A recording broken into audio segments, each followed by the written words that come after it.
Bismillaahi Raxmaani Raxiim. Soo dhawaada. Magacaygu waa Cabdiqani Aadan. Halkan aad naga daawanaysaana waa Cabdiqani Speaks. Maanta waxaynu ka hadlaynaa arrin ama dhacdo dadka badankoodu ay la kulmaan.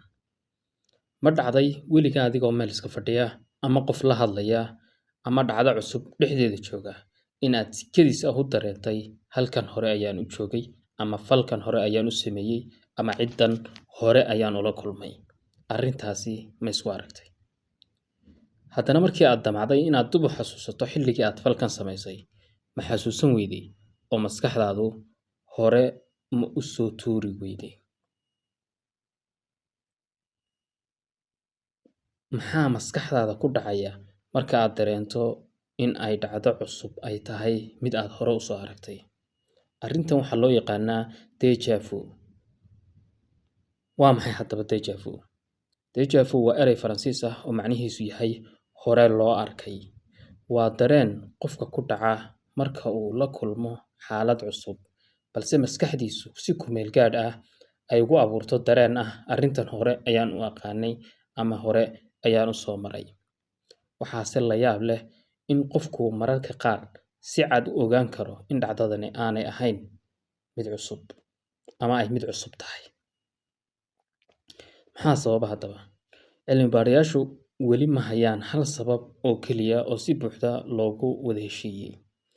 Laakiin waxaa jira aragtiyo sheegaya in déjà vu uu xiriir la leeyahay habka maskaxdu u shaqeyso marka ay xusuusta iyo aqoonta isku mar farsameynayso. Hadda ogow, xusuusta iyo aqoonsiga ayay isku mar farsameynaysaa maskaxdaadu xaaladda marka aad dareemayso. Si kale haddii loo dhigo, maskaxdaadu waxay kuu soo diraysaa dareen ah tani waa wax aan hore u aqaanay, iyadoo dhacdadu dhab ahaantii ay cusub tahay. Maxaa ka dhigaya mid la yaab leh? Waxa ugu yaabka badan ayaa ah in déjà vu aanu ahayn xasuus caadi ah oo aad si cad u soo celinayso.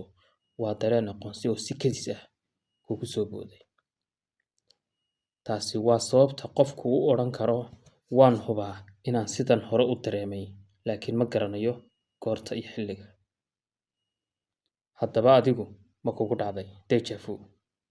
Ma jirtaa maalin aad meel tagtay ama dhacdo cusub la kulantay, haddana aad dareentay war tan hore ayaan u soo maray ama hore ayaan arrintan ula soo kulmay? Ma is tidhi weli? Haddii ay kugu dhacday, waxaad ogaataa inaadan kaliga ahayn. Maskaxda bani'aadamku weli waxay leedahay siro badan oo cilmi baarayaashu isku dayayaan in ay fahmaan. Aniguna waxaan ahay Cabdiqani Aadan. Waxaadna daawanaysaan Cabdiqani Speaks.